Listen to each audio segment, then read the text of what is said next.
रोशन jewellers, अनमोल रिश्तों के लिए।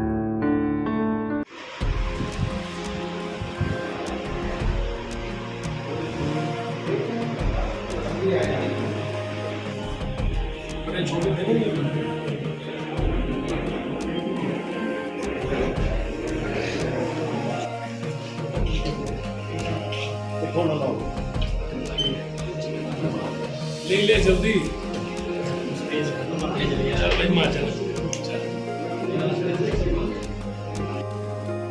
देखिए, हर आदमी चाहेगा कि वो जीएस बाली जी की तरह बने, क्योंकि वो अपने आप में एक बहुत बड़ी शख्सियत रहे हैं। और मेरी भी ज़िंदगी में कामना रहेगी हर बच्चे का जो आइडल होते हैं उनके पिताजी होते हैं। हर बेटे के लिए, हर बेटी के लिए माता पिता ही सबसे बड़े उनके ज़िंदगी के आइडल होते हैं, जिनसे वो सीखते हैं।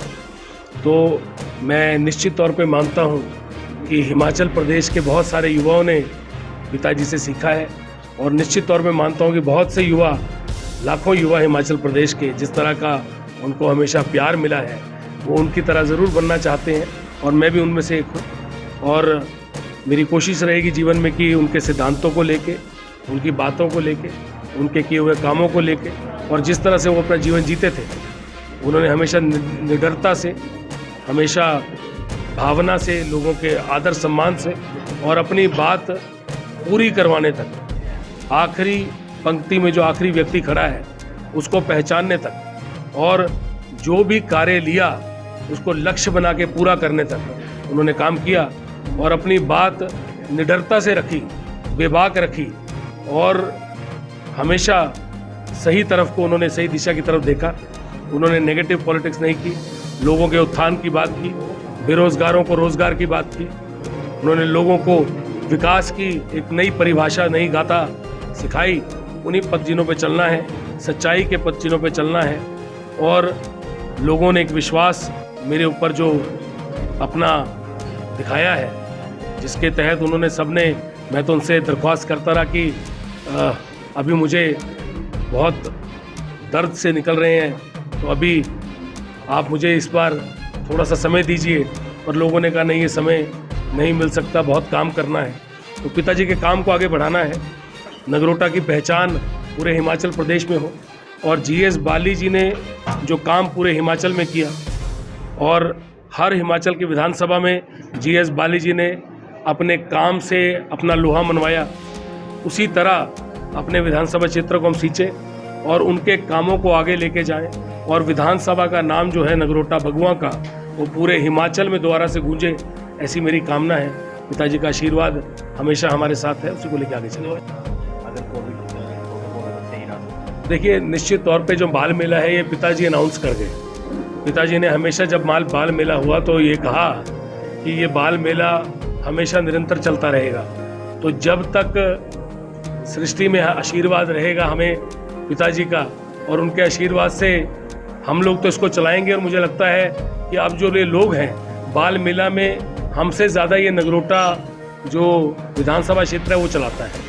हमारे इसमें जो भूमिका या योगदान होता है वो बहुत छोटा सा होता है। हम लोग वहाँ पे सिर्फ एक मेंबर के रूप में अपनी बात रखते हैं। बाल मेला कमेटी है जिसके अंदर नगरोटा विधानसभा क्षेत्र के हर गांव से लोग जुड़े हुए हैं, और निश्चित तौर पे कोविड प्रोटोकॉल होगी तो ये बाल मेला हर साल जिस तरह बढ़ रहा है, इस साल ये ऐतिहासिक बाल मेला होगा। और इस बाल मेला के अंदर जो जीएस बाली जी ने काम किए, चाहे वो मेडिकल कैंप थे, लोगों का फ्री इलाज होता था, हिंदुस्तान के सारे डॉक्टर यहाँ पे आते थे, अलग अलग अस्पतालों में उनको ऑपरेशन हुआ करते थे, चाहे ऊँट हाथी होते थे, चाहे उसमें सब कुछ। थोड़ा सा डिफरेंस ये होगा कि जीएस बाली जी हमारे बीच में नहीं होंगे, तो मैं चाहता हूँ कि इस बार हम उसको थोड़ा सा अलग से शक्ल दें। इस बार हम नाच गाने की जगह कुछ बहुत बड़े लोगों को बुला के भजन कीर्तन भी करें, ऐसा मेरा मानना है। और जो हिंदुस्तान के पिताजी के चाहने वाले बड़े बड़े लोग हैं वो यहाँ पे आएँ और लोगों को भजन कीर्तन से जोड़ें, ऐसा मेरा मानना है। किस तरह देखते हैं 2022 के चुनाव? अब तो आगे 2022 के चुनाव, 2022 के चुनाव किसी भी दिन हो सकते हैं। मेरी सूचना के मुताबिक तो किसी भी दिन जुलाई अगस्त में 2-4 महीने में भी चुनाव करा सकते हैं। और अगर ऐसा होता है तो नगरोटा बगुआ हमारा विधानसभा क्षेत्र, हम बिल्कुल तैयार हैं चुनाव के लिए। एक एक बच्चा जो नगरोटा का है हमारी कंस्टिट्यूंसी हमारे विधानसभा क्षेत्र का है, वो चुनाव में जाने के लिए तैयार है। जिस तरह जीएस बाली जी सूचना जो है नगरोटा के लिए रही, जो श्री जीएस बाली जी की प्राथमिकता थी, चाहे वो नौकरी थी, चाहे वो नगरोटा बगुआ के हर गांव का विकास था, चाहे वो आने वाली पीढ़ी की सोच थी, चाहे वो नगरोटा बगुआ में जो उन्होंने विकास करवाया उसको अगले लेवल पे कैसे लेके जाना है। जिस तरह श्री जीएस बाली जी ने 8वीं से 10वीं क्लास कराई, 10वीं से 12वीं कराई, पर उससे अगला क्या, तो उससे अगला स्मार्ट क्लास है, उससे अगला क्लासों का डिजिटलाइजेशन है, उससे अगला स्किल सेंटर है, इंग्लिश स्पीकिंग सेंटर है, गांव-गांव के अंदर अंग्रेजी बोलने के अलग अलग यूनिट लगें, स्किल सेंटर में लोग तैयार हों, टेक्नीशियन तैयार हों, लोग तैयार हों।